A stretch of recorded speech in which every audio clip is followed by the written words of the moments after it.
कुछ हमारे चालक परिचालक शारीरिक रूप से अक्षम है, काम नहीं कर पा रहे हैं। जो परमानेंटली अक्षम है वो भी अपना मेडिकल आधार पे अपना पद चेंज करवाए और उन पदों को खाली करें, उसके ऊपर जम के ना बैठे, ताकि उनकी जगह सरकार जो है चालक परिचालकों की भर्ती कर सके। और जो काम करने वाले कर्मचारी कुछ बचे हुए हैं उनके ऊपर काम का अधिक प्रेशर ना हो। और हमारे जो रोटेशनें हैं, जो कुछ रोटेशनों में तो खूब आमदनी का सिस्टम बना दिया, ओवर टाइम का सिस्टम बना दिया, लॉन्ग रूट बना दिया, और कुछ लोकल रोटेशन जो हैं उनमें जीरो ओवर टाइम, वहाँ पे कर्मचारियों से बहुत ही कम काम लिया जा रहा है। जो उनकी सैलरी जब देखते हैं उस हिसाब से काम लिया ही नहीं जा रहा। रोटेशनें बड़ी गड़बड़ बना रखी है। और जब रोटेशनों की बात करते हैं तो हमारी ट्रैफिक ब्रांच की जिम्मेवारी बनती है, वो लोग भागते हैं, वो भी काम नहीं करना चाहते। भी किसी तरह ये व्यवस्था जो है ऐसी ही चलती रहे। साथियों, ऐसे नहीं चलने वाली। ऐसे ही हमारे काफ़ी कर्मचारी बैले हैं, वो भी इसी काम में लगे हुए हैं। वो अधिकारियों के दिमाग में कुछ डाल देते हैं, कर्मचारियों के दिमाग में कुछ डाल देते हैं और खुद अपने मौज मस्ती कर रहे हैं। कुछ हमारी यूनियन भी बहुत ज़्यादा हो गई है।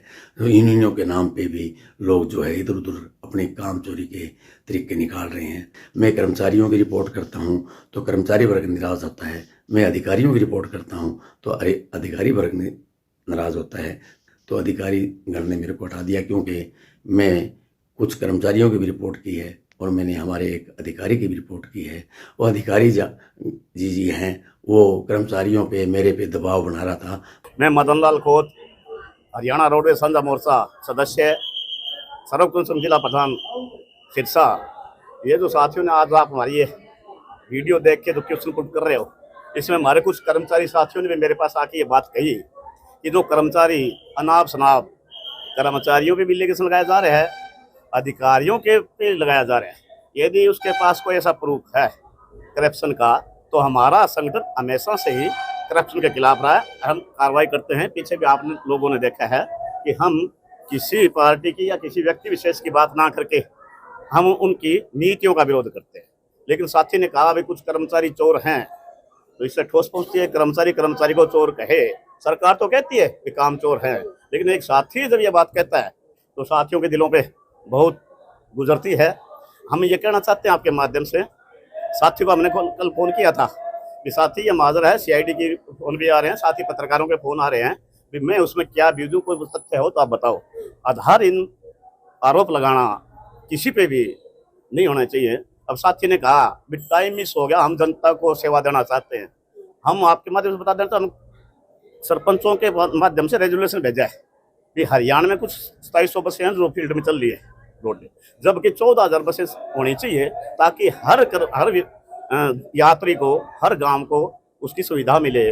फिर भी साथी ने कहा कि टाइम मिस हुआ है, तो डीआई रहे हैं आप, उस टाइम किस कर्मचारी की वजह से, स्टाफ की कमी के कारण यदि कोई टाइम मिस है तो उसके बारे में ब्यौरा दिया जाए, बताया जाए, ताकि हम अफसर से भी इस बात की कड़िया सांगा लें और पूछें। दूसरा, इस मामले में हमने पहले देखा है कि हर गांव में बसें रोक ली जाती थी स्टूडेंट के द्वारा। बसों की कमी पहले थी, लेकिन हम डीआई जाता था या टीएम साहब जाते थे या संगठन के साथ ही जाके जनता को समझा बुझा के लेके आते थे, गाड़ी छुटा के लेके आते थे। लेकिन जब से ये जीएम साहब आए तब से ऐसी कोई घटना नहीं घटी। कोई बस टाइम मिस का अभी तक बच्चों ने कोई रोड जाम नहीं किया, किसी बस को नहीं रोका गया, किसी स्टाफ के साथ मिसबिहेव नहीं हुआ। दूसरा, साथी कहते हैं भी कर्मचारियों को डिजिग्नेशन चेंज करा लेना चाहिए। हम आपके माध्यम से बता देना चाहते हैं, कुछ हमारे कर्मचारी एक्सीडेंट हो गया, कुछ बीमार हो गया, तो उनकी छुट्टियां खत्म हो जाती है, मेडिकल छुट्टियां कम है, तो उनको हम संगठन के साथ ही जीएम साहब को प्रेशर बना के धक्के से उन सीटों पर बिठाते हैं, ताकि उनके घर का लालन पालन हो सके, उनके बच्चों की पढ़ाई हो सके और उनको शिक्षा मिल सके। क्यों, आज किराए का और खर्चा बहुत ज्यादा है, तो इसलिए वो साथी गलत बात कर रहा है। कर्मचारियों में रोष है इस बात का। नहीं, मैं कहता हूँ अधिकारियों पे वैसे आरोप लगाए, सरकार पे वैसे आरोप लगाए, लेकिन एक कर्मचारी पे यदि मैं बीमार हूँ और मेरे घर में आटा पानी नहीं है और मैं ड्यूटी करने में सक्षम हूँ, तो मेरे से लाइट ड्यूटी ली जाए तो क्या दिक्कत है, ड्यूटी तो कर ही रहा हूँ ना। तो इसलिए कुछ ऐसे हमारे बुजुर्ग जो सीनियर साथी रिटायरमेंट हो लिए, एक मेडिकल सीट ऐसी है जो बिल पास करवाने के लिए दर दर की ठोकरें खानी पड़ती है। हम कुछ सीटों पे ऐसे जो सुपीरियर साथी हैं, जो सीनियर साथी हैं, जिनको इनके पूरी ज्ञान है, उनको हम लगवाते हैं सीटों पे भी। इन साथियों को सीटों पे लगाया जाए ताकि कर्मचारियों को परेशानी ना झेलनी पड़े। अब ओवर टाइम और टीए है, अधिकारी नहीं लेते, हमारा रनिंग स्टाफ ही लेगा। ओवर टाइम है जो कमाते हैं, यदि उनको टाइम पे ओवर टाइम नहीं मिलता, टीए नहीं मिलता, तो हम पीछे भी गेट बंद करते रहे थे। आज तक हमने दोबारा ये नौबत नहीं आई भी ताकि गेट बंद करना पड़े। और ना ही मैं आपके माध्यम से कि साझा मोर्चा ने कभी मांग पत्र दिया हो जीएम को, या उस पर कभी वार्तालाप विफल हुई हो और उन्होंने कभी धरना या प्रोटेस्ट किया हो। मुझे ऐसा नहीं लगा। ऐसा होता तो साझा मोर्चा जीएम को सीधी उंगली से घी गोल खाने दे, ना हम ना कोई अधिकारी ऐसा कर सकता। पीछे भी अधिकारियों को, चाहे रामकुमार थे, चाहे रण सिंह जी थे, कौशल जी थे, सबके साथ हमने जो गलत नीतियां थी उनका विरोध किया, डट के विरोध किया। हमें उसमें डीओ भी, हमें जेल भी जाना पड़ा, सारा कुछ हुआ, लेकिन हम करप्शन के खिलाफ हैं।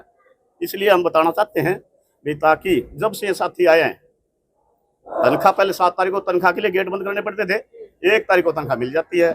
किसी साथी को, मेरे को किसी कर्मचारियों से भी पूछ लो आप कि कोई कर्मचारी ऐसे अधिकारी से तंग है, परेशान है या खुश है।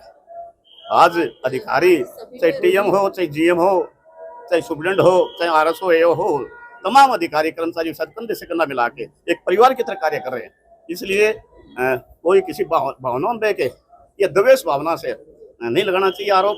यदि कोई तथ्य है तो लाए। हम सबसे पहले गेट बंद करने का मदन लाल खोत करेगा, मेरा संगठन करेगा, हरियाणा रोड वर्कर यूनियन करेगी, सरपंच संघ करेगा। धन्यवाद। मैं बाबूलाल लिपिक, हरियाणा राज्य परिवहन सिरसा में बतौर ईसीसी कार्यरत हूँ और हम मई 2025 में फतेहाबाद आगार से बदलकर यहाँ आए थे।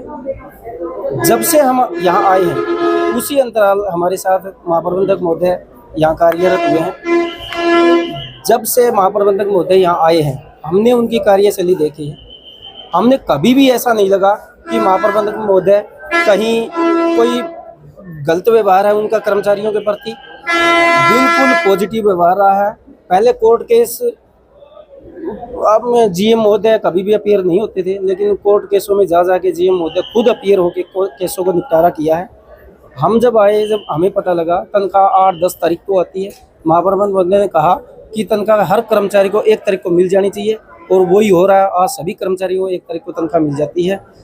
कहीं से भी ये नहीं लग रहा है कि महाप्रबंधक महोदय की कमी है। लेकिन जैसा सोशल मीडिया पर हमें ये ज्ञात हुआ कि महाप्रबंधक महोदय और यातायात प्रबंधक महोदय के खिलाफ ऐसे एलिगेशन लगे हैं, इससे हमें बड़ा आघात हुआ। और पूरी मैनेजमेंट कमेटी, सिरसा डिपो की पूरी मैनेजमेंट कमेटी इससे आघात है और सभी एकजुट होकर महाप्रबंधक महोदय का समर्थन करते हैं। इसमें हम कहीं भी नहीं मानते कि उनकी कोई कमी खल रही है। काम महाप्रबंधक महोदय को लेना होता है। हो सकता है उन्होंने कभी काम के लिए हमें भी थोड़ा ऊंचा बोल के अपना काम लिया, लेकिन काम अधिकारियों को लेना होता है और कर्मचारी काम के लिए काम करेगा। कहीं से भी हमें नहीं लग रहा है। मेरा यही कथन है मैनेजमेंट की तरफ से। ठीक है।